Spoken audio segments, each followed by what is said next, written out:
Hey people. Um, so I just came out of a over 2 hour session with a friend of mine.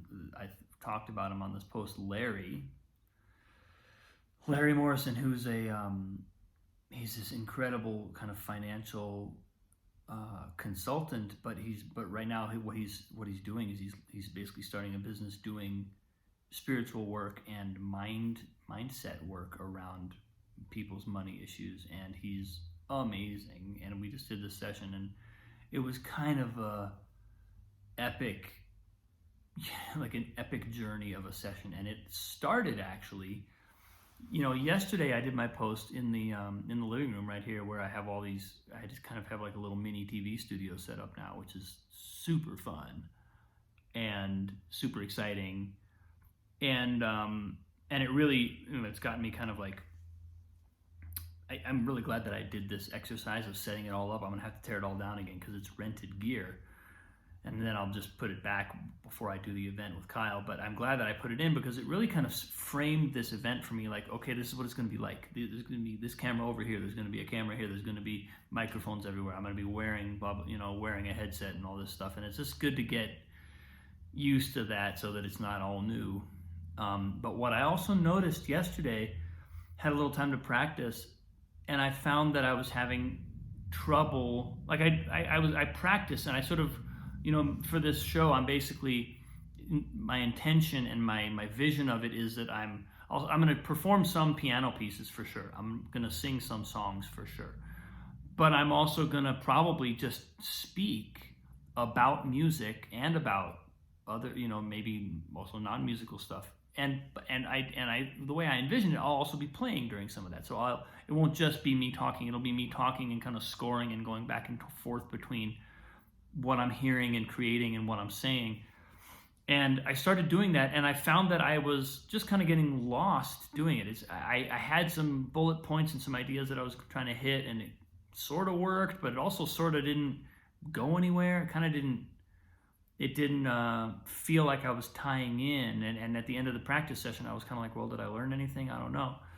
And so I came away from that thinking like, okay, like interesting. I think it's a part of me in this event that it's almost like there's a thing that my ego does where I will, like, and now I have this show coming up, right? And my ego immediately kicks in and wants it to be good, wants it to whatever, correspond to whatever standards my ego has for it being good. And one of the sort of strategies that my ego has, it's not a helpful one, is I will refrain from defining the thing. I'll refrain from actually saying it's a show about blank, because once I do that, I have put something concrete out there that my ego can then start to attack and poke holes in and question and wonder, well, is that actually good enough? So I've actually learned unconsciously and unproductively to not define the thing so that I can't even put forward an idea to be attacked. But the problem with that is that then what am I building? That's where I kind of end up in these practice sessions where I practice something, but at the end of the practice session, I'm like, did I make progress? What is all this in reference to, So that was kind of where I came into the session with Larry today from. And we did this amazing work where we talked about, it wasn't hardly money related at all. It was related to, I basically, what came out in the session was my work is never good enough. That was the underlying belief. And then we looked at that a little bit, and then he did a regression with me, and I spoke to my inner child, which is always kind of epic when I do it with him. He just takes you to a totally different reality. And what I found is that I was looking for, I felt like this is something I've been kind of working with in a variety of ways. But at some point around the birth of my brother, I felt like my love of my mother was taken away, right? I felt somehow, and I think there are a number of reasons for this, and they have almost nothing to do with my actual brother Bliss being born, or his presence, or my relationship to him. But that was the context in which this came up, and I think what I then, and so that we did this thing where I went through like what my childhood self was wanted to show me, right? I have my little 2-year-old talking to me. My little 2-year-old tells me, "Oh, here, come look at my record player. Oh, here, come look at my soap collection. Come play with my, let me show you this rocking horse." I used to have these rocking horses that were on springs that I destroyed like 5 of because I pushed them so hard. And then it was very important for him to tell me I have a girlfriend. Like I have this very special girl who's my friend. And in looking at it later, Larry was just so genius in noticing like these are all the kind of like important domains of your life where you've been seeking love, seeking the love of, at that point, the deity that was my mother.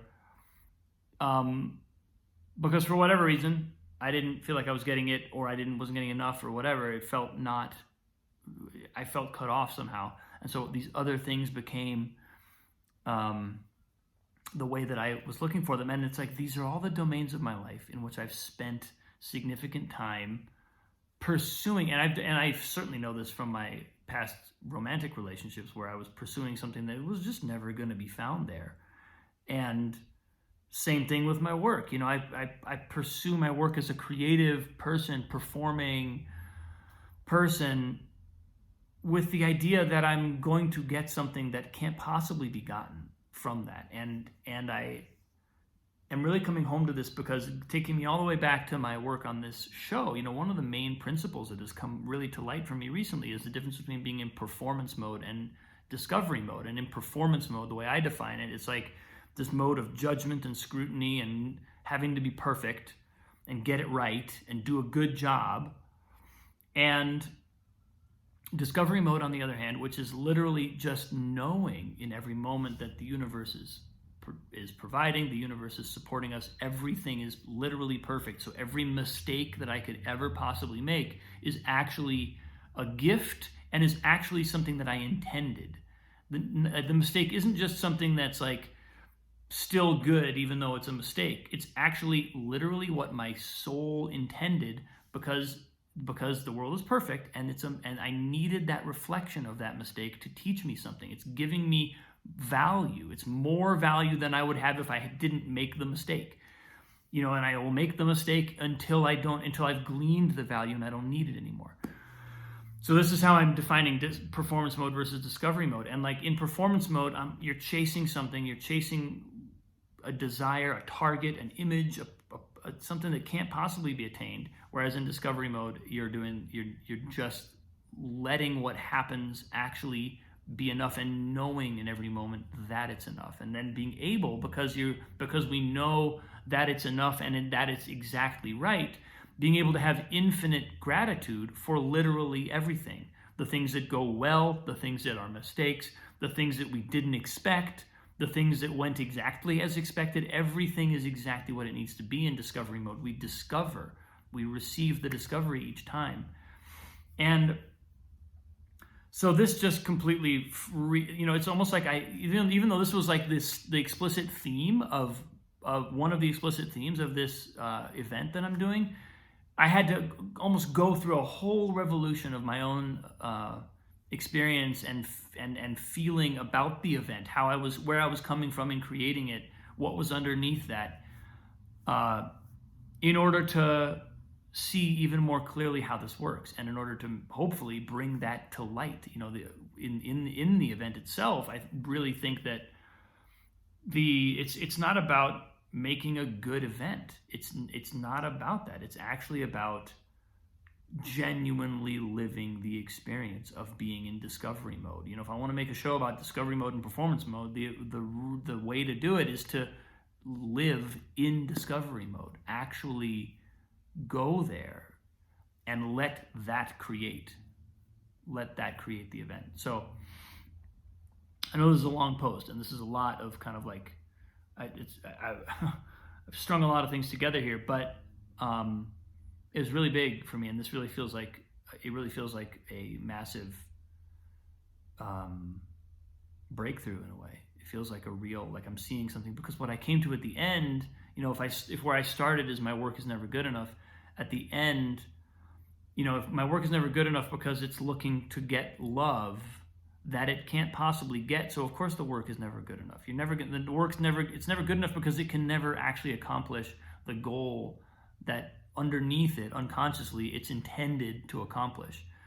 What that turned into is my work is an expression of love. So the love that I have, that I need, I already have. I have love from within. I have love from without. It's all already there. All of that love is already there. And my work, my creative work, is simply an expression of that. It's like love overflowing. It's not the work needs to be good enough to get the love. It's the work is the love. I am the love. It's already there. It's already there. And like now it just gets to play the piano and gets to talk about what it wants to talk about. It gets to express itself. So yeah, that was big. So that's where I got today, folks. Love you all so much. My God, the fact that, I put these up every day and you folks come to listen to them, I keep saying it, but it keeps being deeply, deeply meaningful to me, and I really appreciate it. Can't tell you how much it means that this is coming out and that it's being received and that it's, meaning something to other people. So, love you dearly. I will see you very soon.